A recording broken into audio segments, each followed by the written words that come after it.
Hello guys, welcome back to our channel. നമ്മളിന്ന് വന്നിരിക്കുന്നത് creep show എന്ന് പറയുന്ന ഒരു TV സീരീസിലെ ഒരു എപ്പിസോഡുമായിട്ടാണ്. അതായത് ഒരാൾക്ക് എയർപോർട്ടിൽ നിന്നും തന്റെ പെട്ടി മാറിപ്പോവാണ്. മാറിക്കൊണ്ടുവന്ന പെട്ടിയിലാകട്ടെ ഒരു മനുഷ്യനെ ചുരുട്ടിക്കൂട്ടി വെച്ചിരിക്കുകയാണ്. പെട്ടിയിൽ ഒരുപാട് മിസ്റ്ററി ഒളിഞ്ഞു കിടപ്പുണ്ടായിരുന്നു. അത് എന്താണ് എന്ന് നമുക്ക് അറിഞ്ഞാലോ? നമുക്ക് നേരെ കഥയിലോട്ട് പോകാം. പോകുന്നതിന് മുമ്പായിട്ട് ചെറിയൊരു കാര്യം, നമ്മുടെ ഏതെങ്കിലും കൂട്ടുകാർ നമ്മുടെ ചാനൽ ആദ്യമായിട്ടാണ് കാണുന്നതെന്നുണ്ടെങ്കിൽ നമ്മുടെ ചാനൽ ഒന്ന് സബ്സ്ക്രൈബ് ചെയ്യാനും അടുത്തുള്ള ബെൽ ബട്ടൺ അമർത്താനും മറക്കാതിരിക്കുക. നമുക്ക് നേരെ കഥയിലോട്ട് പോകാം. കഥയുടെ തുടക്കത്തിൽ എയർപോർട്ടിൽ തന്റെ ലേഗേജിനായിട്ട് വെയിറ്റ് ചെയ്ത് നിൽക്കുന്ന നമ്മുടെ ഹീറോനെ കാണിക്കണം. ഇവന്റെ പേരാണ് ജസ്റ്റിൻ. ആള് ഭയങ്കര ടെൻഷനായിട്ട് നിൽക്കുകയാണ്. കാരണം എന്താണെന്ന് വെച്ച് കഴിഞ്ഞാൽ ഇവന് അത്യാവശ്യം ഫിനാൻഷ്യൽ പ്രോബ്ലംസ് ഒക്കെ ഉണ്ട് കേട്ടോ. അതിന്റെ ഇടക്കാണെന്നുണ്ടെങ്കിൽ അവന്റെ ഗേൾ ഫ്രണ്ട് വിളിച്ചിട്ട് ഇവന്റെ കാശില്ലാത്തതുകൊണ്ട് തന്നെ ഇവനുമായിട്ട് ബ്രേക്കപ്പ് ആയി പോവാന്ന് പറയണം. അങ്ങനെ അതൊക്കെ കേട്ട് നിൽക്കുമ്പോഴാണ് അവന്റെ ലഗേജ് അവൻ ശ്രദ്ധിക്കുന്നത്. അവിടെ ഉണ്ടായിരുന്ന എല്ലാ ആളുകളും ലഗേജുമായിട്ട് പോയിട്ടുണ്ട്, ഇവന്റെ ലഗേജ് മാത്രം വന്നിട്ടില്ല. ആ ലഗേജ് വരുന്ന മെഷീനാണ് ഓഫായും പോവാണ്. ഇവനങ്ങനെ അവിടെയൊക്കെ നോക്കുന്നുണ്ടെങ്കിലും അവിടെ ആരെയും കാണുന്നുണ്ടായിരുന്നില്ല. പെട്ടെന്നാണ് അവന്റെ ലഗേജ് അങ്ങോട്ട് തെറിച്ചു വീഴുന്നത്. അവന്റെ ആണ് ആ പെട്ടിയെന്ന് കരുതിയിട്ട് അവൻ ആ പെട്ടി എടുത്തുകൊണ്ട് പോവുകയാണ് കേട്ടോ. അവൻ പോയി കഴിയുമ്പോഴാണ് നമ്മളെ കാണിക്കുന്നത് ശരിക്കും അവൻ എടുത്തുകൊണ്ട് പോയത് അവന്റെ പെട്ടിയല്ല. അവന്റെ പെട്ടി അവിടെ പൊട്ടിക്കീറി അവിടെ കിടപ്പുണ്ട്. അങ്ങനെ അവൻ അവന്റെ വീട്ടിലെത്തുകയാണ്. വീട്ടിലെത്തിയതിനു ശേഷം തന്റെ കയ്യിലുണ്ടായിരുന്ന പെട്ടി അവിടെ ഒരു സൈഡിലോട്ട് മാറ്റി വെച്ചതിന് ശേഷം അവിടെയുള്ള ഫുഡെല്ലാം എടുത്ത് കഴിച്ച് TV എല്ലാം കണ്ടുകൊണ്ടിരിക്കുകയാണ്. അങ്ങനെ സമയങ്ങളൊക്കെ കടന്നു പോവുകയാണ്. ഒരുപാട് ലേറ്റായി. അവനങ്ങനെ ഉറക്കം വന്ന് നിൽക്കുകയാണ്. പെട്ടെന്നാണ് അവിടെ പെട്ടി എന്തോ അനങ്ങുന്നത് കാണുന്നത്. അവൻ പെട്ടെന്ന് ചാടി എഴുന്നേറ്റ് നോക്കുമ്പോൾ എവിടുന്നോ എന്നെ രക്ഷിക്കണേ എന്നുള്ളൊരു സൗണ്ട് മാത്രം കേൾക്കുകയാണ്. ആദ്യമൊക്കെ ജസ്റ്റിൻ വിചാരിക്കുന്നത് തന്റെ കൂട്ടുകാരനായിട്ടുള്ള അലക്സ് തന്നെ പറ്റിക്കാൻ വേണ്ടി ചെയ്യുന്നതാണെന്നാണ്. അപ്പോഴും അലക്സ് ഒന്നും ഇവിടെ ഇല്ല, നീ എന്നെ ഒന്ന് രക്ഷിക്കുക എന്ന് ആ വോയിസ് ഇങ്ങനെ വന്നുകൊണ്ടിരിക്കുകയാണ്. അപ്പോഴാണ് അവൻ അവന്റെ പെട്ടി ശ്രദ്ധിക്കുന്നത്. പതിയെ ആ പെട്ടിയുടെ അടുത്തോട്ട് പോയിട്ട് അതിന്റെ സിബ് പതിയെ തുറന്നു നോക്കുകയാണ്. അവൻ ഞെട്ടി പുറകിലോട്ട് വീഴുകയാണ്. പെട്ടിയിൽ നിന്നാണെങ്കിൽ ശബ്ദം വന്നുകൊണ്ടേയിരിക്കുകയാണ്. കയ്യിലൊരു സ്റ്റിക്ക് എടുത്തുകൊണ്ട് അവൻ ആ പതിയെ ആ പെട്ടിയുടെ അടുത്തേക്ക് ചെല്ലുകയാണ്. എന്നിട്ട് പെട്ടി തുറന്നു നോക്കുമ്പോൾ ഒരാളെ ഒടിച്ചു മടക്കി കുത്തി ആ പെട്ടിക്കകത്ത് വെച്ചിരിക്കുകയാണ്. അയാൾ പറയുന്നത് വളരെ ക്ലിയർ ആയിട്ടൊന്നും കേൾക്കുന്നില്ല. അപ്പോൾ ആ പെട്ടിക്കകത്തിരുന്ന ആൾ പറയുന്നുണ്ട്, എന്റെ മുഖം ഒന്ന് നേരെ വെക്കുകയാണെന്നുണ്ടെങ്കിൽ ഞാൻ പറയുന്നത് നിനക്ക് കുറച്ച് ക്ലിയർ ആയി കേൾക്കാമെന്ന്. അങ്ങനെ ജസ്റ്റിൻ പതിയെ വന്നിട്ട് അവന്റെ തല നേരെ വെക്കുകയാണ്. ജസ്റ്റിന്റെ കയ്യിലിരിക്കുന്ന ആ വടി കാണുമ്പോഴേ അവൻ പറയുന്നുണ്ട്, എന്നെ ഉപദ്രവിക്കല്ലേ എന്നൊക്കെ. അപ്പൊ തന്നെ ജസ്റ്റിനെ വടി താഴെ ഇട്ടിട്ട് നിങ്ങൾക്ക് എന്താണ് സംഭവിച്ചെന്ന് ചോദിക്കുന്നുണ്ട്. അപ്പോൾ ആ പെട്ടിക്കകത്തുണ്ടായിരുന്ന ആൾ പറയുന്നത്, ഞാൻ ഒരാളെ ദ്രോഹിച്ചു, പക്ഷെ ഞാൻ അത് ദ്രോഹിക്കാൻ പാടില്ലായിരുന്നു, അതിന് കിട്ടിയ ശിക്ഷയാണെന്ന് പറയാണ്. അപ്പോൾ എന്നെ എങ്ങനെയെങ്കിലും ഈ പെട്ടിക്കകത്ത് നിനക്കൊന്ന് രക്ഷപ്പെടുത്താൻ സാധിക്കുമോ എന്ന് ജസ്റ്റിനോട് ചോദിച്ചപ്പോൾ ജസ്റ്റിൻ പറയുന്നത്, ഞാൻ നിന്നെ ഉടനെ എന്നെ ഹോസ്പിറ്റലിലോട്ട് കൊണ്ടുപോകാമെന്ന് പറയുന്നു. അപ്പോൾ പെട്ടിക്കകത്തുള്ള ആൾ പറയുന്നത്, പെട്ടി കൊണ്ടുപോകണമെന്നുണ്ടെങ്കിൽ അവരെ എന്നെ കണ്ടുപിടിക്കുമെന്നൊക്കെ പറയുന്നുണ്ട്. ജസ്റ്റിൻ വിചാരിക്കുന്നത് ഇവൻ ഈ പെട്ടിയിലാക്കിയ ആളുകൾ ഇവനെ തിരക്കി വരും, അതുകൊണ്ടായിരിക്കും എന്നൊക്കെ. അപ്പോൾ ജസ്റ്റിൻ പറയുന്നത്, ഒരു കാര്യം ചെയ്യാം, നിന്നെ എനിക്ക് കിട്ടിയത് എയർപോർട്ടിൽ നിന്നല്ലേ, ഞാൻ അങ്ങോട്ട് തന്നെ നിന്നെ കൊണ്ടുവിടാമെന്ന് പറയാണ്.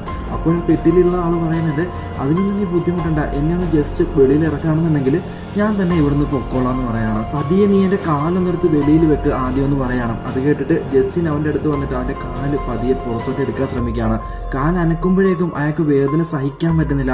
അയാൾ നിലവിളിക്കുകയാണ്. പെട്ടെന്നാണ് അയാളുടെ വായിൽ നിന്നും ഒരു ഗോൾഡ് കോയിൻ തെറിച്ച് താഴെ വീഴുന്നത്. ഇത് കാണുന്ന ജസ്റ്റിൻ ആ ഗോൾഡ് കോയിൻ എടുത്ത് കൈ പിടിക്കുകയാണ്. അപ്പോഴാണ് അയാൾ പറയുന്നത്, ഇതാണ് എൻ്റെ അവസ്ഥ എന്ന് പറയുന്നത്. എനിക്ക് എപ്പോഴൊക്കെ വേദന സഹിക്കാൻ പറ്റാതെ വരുന്നോ അപ്പോഴൊക്കെ എനിക്ക് ഗോൾഡ് ഇതേപോലെ പ്രൊഡ്യൂസ് ചെയ്യാൻ സാധിക്കും. ഇതിനെക്കുറിച്ച് കൂടുതൽ എനിക്ക് നിന്നോട് പറയാൻ സാധിക്കത്തില്ല. എനിക്ക് ഇത്രയും ഇപ്പോൾ നിന്നോട് പറയാൻ പറ്റുള്ളൂ. നീ എന്നെ ഇതിൽ നിന്ന് പുറത്തെടുക്കാൻ നേരം നിനക്ക് എന്തോരം ഗോൾഡ് കോയിൻ കിട്ടുന്നോ ആ ഗോൾഡ് കോയിനൊക്കെ നിനക്ക് സ്വന്തമാണ്. നീ എന്നെ സഹായിക്കുന്നതിന് അത് നിനക്ക് എടുക്കാൻ പറ്റുമെന്ന് പറയുന്നു. ഇതെല്ലാം കേൾക്കുന്ന ജസ്റ്റിൻ ആണെന്നുണ്ടെങ്കിൽ ആകെ വണ്ടടിച്ച് നിൽക്കുകയാണ്. അവൻ പതിയെ ആ പെട്ടി ക്ലോസ് ചെയ്യുന്നു. എന്നിട്ട് അവൻ്റെ റൂമിൽ കൊണ്ടുവെക്കുകയാണ്. എന്നിട്ട് അവൻ കിടന്നുറങ്ങുകയാണ്. അവൻ ഉറങ്ങി കുറേ നേരം കഴിഞ്ഞപ്പോഴേക്കും അവൻ്റെ വീട്ടിലേക്ക് അവൻ്റെ ആ റൂമിലോട്ട് 3 തട്ടിയന്മാർ വരികയാണ് കേട്ടോ. എന്നിട്ട് അവർ നേരെ ആ പെട്ടിയിലോട്ട് ഷൂട്ട് ചെയ്യണം. പെട്ടിയിൽ നിന്നും ഒച്ച കേൾക്കുകയാണ്, അതിൽ നിന്ന് രക്തമൊക്കെ തെറിക്കുന്നുണ്ട്. പെട്ടെന്നാണ് ജസ്റ്റിൻ ചാടി എഴുന്നേൽക്കുന്നത്. കാരണം അവൻ കണ്ടത് ഒരു സ്വപ്നമായിരുന്നു. അടുത്ത ദിവസം രാവിലെ ആയിട്ടുണ്ട്. അവൻ ആ ഗോൾഡ് കോയിനായിട്ട് നേരെ ഒരു സ്വർണം വെക്കുന്ന കടയിലോട്ട് ചെല്ലുകയാണ്. എന്നിട്ട് അവിടെയുള്ള കടക്കാരൻ ഇത് ഏൽപ്പിക്കുമ്പോൾ ഇത് വളരെ പുരാതനമായിട്ടുള്ള ഒരു ഗോൾഡാണ് കേട്ടോ. അതിന് അത്യാവശ്യം കുഴപ്പമില്ലാത്ത എമൗണ്ടും ജസ്റ്റിന് കിട്ടുന്നുണ്ട്.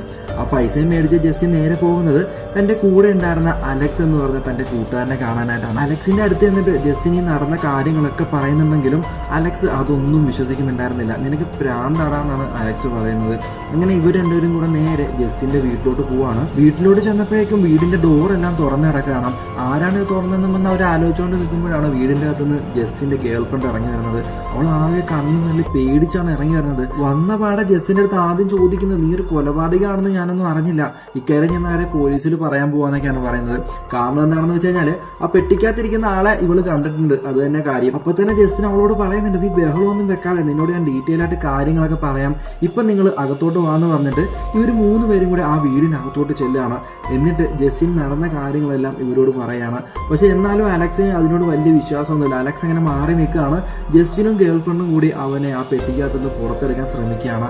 അങ്ങനെ അവർ രണ്ടുപേരും വലിച്ചെടുത്തുകൊണ്ടിരിക്കുമ്പോഴാണ് ആ വേദന കൊണ്ട് ആദ്യം ഒരു ഗോൾഡ് കോയിൻ തെറിച്ച് താഴെ വീഴുകയാണ്. അങ്ങനെ അയാൾ വേദന കൊണ്ട് കരയും തോറും 1-2 കോയിനുകൾ വന്നുകൊണ്ടേയിരുന്നു. ഇത് കാണുന്ന അലക്സ് പതിയെ ജസ്റ്റിനെ വിളിച്ചുകൊണ്ട് മാറി നിൽക്കുകയാണ്. എന്നിട്ട് അലക്സ് ജസ്റ്റിനോട് പറയുന്നത് ഇതാണ്, ഇതിപ്പോൾ നമുക്ക് അടിച്ചിരിക്കുന്ന ഒരു ജാക്ക് പോട്ടാണ്, നമുക്കിത് ഉപയോഗിച്ചിട്ട് പണക്കാരാവാൻ സാധിക്കും. നമ്മൾ തമ്മിൽ റൂമല്ലേ ഷെയർ ചെയ്യുന്നത്, അതുകൊണ്ട് തന്നെ നമുക്ക് ഇവിടുന്ന് കിട്ടുന്ന എന്തും നമുക്ക് ഷെയർ ചെയ്യാലോ, ഇതിന്റെ പണവും നമുക്ക് ഷെയർ ചെയ്യാം, നമുക്ക് റിച്ച് ആയിട്ട് ജീവിക്കാനൊക്കെ പറയാണ്. അപ്പോൾ ജസ്റ്റിൻ അതിനൊന്നും സമ്മതിക്കുന്നുണ്ടായിരുന്നില്ല. അയാൾ നമ്മളെപ്പോലെ ഒരു മനുഷ്യ ജീവനാണ്, അയാളെ അങ്ങനെ ഉപദ്രവിക്കാനൊന്നും പറ്റത്തില്ല, നമുക്ക് എത്രയും പെട്ടെന്ന് അയാളെ അതിൽ നിന്ന് രക്ഷപ്പെടുത്തണം, അതാണ് നമ്മളിപ്പോൾ ചെയ്യേണ്ടതെന്നൊക്കെയാണ് ജസ്റ്റിൻ പറയുന്നത്. പക്ഷെ ഇതൊന്നും അലക്സ് കേൾക്കുന്നുണ്ടായിരുന്നില്ല. അലക്സ് നേരെ ആ പെട്ടിയുടെ അടുത്തോട്ട് പോവാണ്. എന്നിട്ട് ആ പെട്ടി ക്ലോസ് ചെയ്തിട്ട് അവൻ അത് എടുത്തോണ്ട് വെളിയിൽ പോകാൻ പോവാണ്. ഇവർ രണ്ടുപേരും അലക്സ് എന്താണെന്ന് ചെയ്യുന്നതെന്ന് അറിയാതെ അവന്റെ പുറകെ ചെല്ലാണ്. എന്താടാ നീ ചെയ്യുന്നതെന്നൊക്കെ ചോദിച്ചോണ്ട് അലക്സ് എന്താ ചെയ്തതെന്ന് വെച്ച് കഴിഞ്ഞാൽ അവൻ ആ പെട്ടിയായിട്ട് നേരെ സ്റ്റെയറിന്റെ മുകളിൽ പോയി നിൽക്കുകയാണ്. എന്നിട്ട് ആ പെട്ടി ആ സ്റ്റെയറിൽ നിന്ന് തള്ളി താഴത്തോട്ടിടുന്നു. അയാൾ വേദന കൊണ്ട് അലറുകയാണ്. ആ പെട്ടി താഴെ വീണതും ധാരാളം ഗോൾഡ് കോയിനുകൾ താഴത്തോട്ട് വീഴുകയാണ്. അയാൾ അത്രത്തോളം വേദന ആ സമയത്ത് അനുഭവിച്ചിട്ടുണ്ടായിരുന്നു. ഈ ഗോൾഡ് കോയിനൊക്കെ കാണുന്ന 3 പേരും കണ്ണും തള്ളി നിൽക്കുകയാണ്. ആദ്യമൊക്കെ ഇതിനെക്കുറിച്ച് എതിർപ്പ് വന്ന ജസ്റ്റിനും അവരുടെ കൂട്ടത്തിൽ കൂടുകയാണ്. പക്ഷെ ജസ്റ്റിൻ ഒരു കാര്യം പറയുന്നുണ്ട്, 48 മണിക്കൂർ, ഈ 48 മണിക്കൂർ മാത്രമേ ഇയാളെ ഉപയോഗിച്ച് നമ്മൾ പണം ഉണ്ടാക്കുകയുള്ളൂ, അതിനുശേഷം ഇയാൾ ആ പെട്ടിയിൽ നിന്ന് റിലീസ് ചെയ്യണം. അങ്ങനെ അവർ ആ എഗ്രിമെന്റ് പ്രകാരം അങ്ങ് അകത്തോട്ട് പോവുകയാണ്. അകത്ത് ചെന്നതിന് ശേഷം ഇയാളെ എങ്ങനെയൊക്കെ ഉപദ്രവിക്കാവോ, എത്രത്തോളം വേദനിപ്പിക്കാവോ അത്രത്തോളം അവർ വേദനിപ്പിച്ചുകൊണ്ടിരിക്കുകയാണ്. അതനുസരിച്ച് ഇങ്ങനെ ഗോൾഡ് കോയിൻ ഇങ്ങനെ കുഞ്ഞു കൂടിക്കൊണ്ടിരിക്കുകയാണ്. അയാളുടെ കയ്യിൽ എലിപ്പെട്ടി വെച്ച് അടയ്ക്കുന്നു, പല്ല് പറിച്ചെടുക്കുന്നു, നഖം പറിച്ചെടുക്കുന്നു, ഷോക്ക് അടുപ്പിക്കുന്നു, അങ്ങനെ ഒരുപാട് പീഡനങ്ങളാണ് അയാൾ അനുഭവിച്ചുകൊണ്ടിരുന്നത്. അതനുസരിച്ച് ഇവർക്ക് ഗോൾഡ് കോയിനുകൾ ഇങ്ങനെ കിട്ടിക്കൊണ്ടേയിരുന്നു. കോയിനുകളൊക്കെ വിറ്റ് അവർ പണമാക്കുകയാണ്, അവർക്ക് ആവശ്യമുള്ള സാധനങ്ങളൊക്കെ മേടിക്കുന്നു. അങ്ങനെ ഒരു ലക്ഷറി ലൈഫായിട്ട് മാറുകയാണ് ഒരു ദിവസം കൊണ്ട് തന്നെ. അങ്ങനെ അയാളെ ഉപദ്രവിക്കുന്നതിന്റെ അളവ് കൂടിക്കൊണ്ടേയിരുന്നു. അവസാനം വരുന്ന ഗോൾഡ് കോയിനിൽ വരെ രക്തക്കറകൾ കാണാൻ തുടങ്ങി. എന്നിട്ട് അവർ നിർത്തുന്നുണ്ടായിരുന്നില്ല, അവരങ്ങനെ തുടർന്നുകൊണ്ടിരിക്കുകയാണ്. ആ ഷോക്ക് അടുപ്പിക്കുന്ന മെഷീന്റെ പവർ അവരങ്ങനെ കൂട്ടിക്കൊണ്ടിരിക്കുകയാണ്. ഇത് കാണുന്ന ജസ്റ്റിൻ പെട്ടെന്ന് അതങ്ങ് ഓഫാക്കുകയാണ്.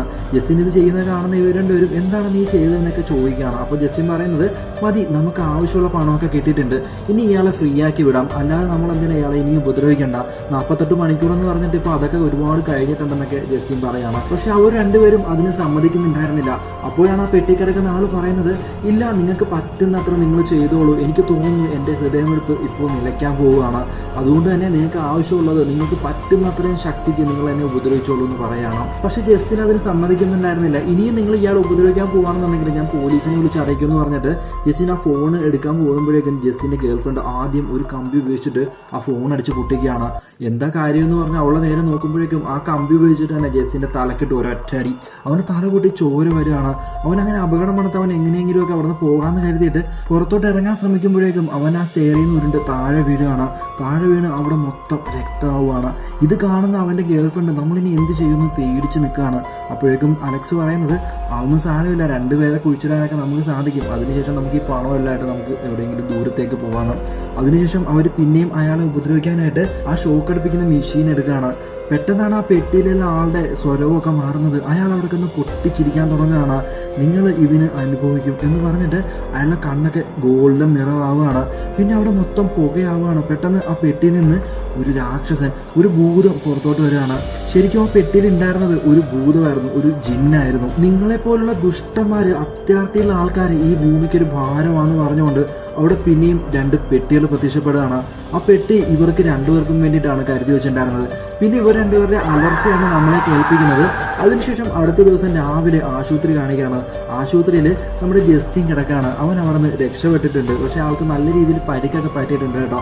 ജസ്റ്റിന്റെ അടുത്തായിട്ട് ഒരു നോട്ട് എഴുതി വെച്ചിട്ടുണ്ടായിരുന്നു, നീ എന്നെ ഒരുപാട് അത്ഭുതപ്പെടുത്തി, അതുകൊണ്ട് തന്നെ നിനക്ക് ഞാൻ എന്തും തരാൻ തയ്യാറാണ്, നിനക്ക് എന്ത് ആവശ്യം ഉണ്ടെങ്കിലും എന്നെ മനസ്സിലൊന്ന് വിചാരിച്ചാൽ മതി, ഞാൻ അപ്പോൾ അവിടെ എത്തിയിരിക്കുമെന്നായിരുന്നു ആ നോട്ട് എഴുതിയിട്ടുണ്ടായിരുന്നത്. അവിടെ കട്ട് ചെയ്ത് പിന്നെ നമ്മൾ ആ എയർപോർട്ടാണ് കാണിക്കുന്നത്. എയർപോർട്ടിൽ നമ്മുടെ പെട്ടിക്കകത്ത് ഉണ്ടായിരുന്ന മുട്ട വന്ന് നിൽക്കുകയാണ് കേട്ടോ. അവിടെയാണെന്നുണ്ടെങ്കിൽ ഒരു 10-20 ബാഗും അടുക്കി വെച്ചിട്ടുണ്ട്. അയാൾ വരുമ്പോഴേക്കും അവിടെ ഉണ്ടായിരുന്ന റിസപ്ഷനിലെ ലേഡി നിങ്ങളുടെ ആഗമന ഉദ്ദേശമൊക്കെ വളരെ നന്നായിട്ട് നടന്നില്ല എന്നൊക്കെ ചോദിക്കുന്നുണ്ട്. അപ്പോൾ അയാൾ മറുപടി പറയുന്നത്, ഞാൻ വിചാരിച്ചതിലും വളരെ നന്നായിട്ട് തന്നെ എപ്പോഴത്തെയും പോലെ നടന്നിട്ടുണ്ടെന്നാണ് അയാൾ പറയുന്നത്. ഇതിനുശേഷം അയാൾ നേരെ പോകുന്നത് ഇസ്താംബൂളിലോട്ടാണ്. അപ്പോഴേക്കും ആ ഉള്ളിൽ ലഗേജ് എടുത്ത് വെക്കുന്ന കൂട്ടത്തിൽ 2 ലഗേജിൽ നിന്ന് ഒച്ചയൊക്കെ കേൾക്കുന്നുണ്ട് കേട്ടോ. അത് നമ്മുടെ അലക്സും മറ്റേ പെൺകുട്ടിയാണ് കേട്ടോ. അങ്ങനെ നമ്മുടെ ഈ കഥ അവിടെ അവസാനിക്കുകയാണ്. അങ്ങനെ നമ്മുടെ ജിന്ന് അടുത്ത അത്യാഗ്രഹികളെ തേടിയുള്ള അടുത്ത യാത്ര തുടങ്ങിയിട്ടുണ്ട്. ഇനി ആരാണോ അയാളുടെ വലയിൽ പെടാൻ പോകുന്നത്? ഇതുപോലുള്ള ഒരുപാട് കഥകൾ ഈ ഒരു സീരീസിൽ ഉണ്ട് കേട്ടോ. ഇതിൽ ഏതെങ്കിലും കഥകൾ ഇനിയും നിങ്ങൾക്ക് കേൾക്കണമെന്ന് ആഗ്രഹം ഉണ്ടെങ്കിൽ ജസ്റ്റ് നിങ്ങളൊന്ന് പറഞ്ഞാൽ മതി. അപ്പം ഇനിയും കാണുന്നവരെ thank you for watching, keep supporting.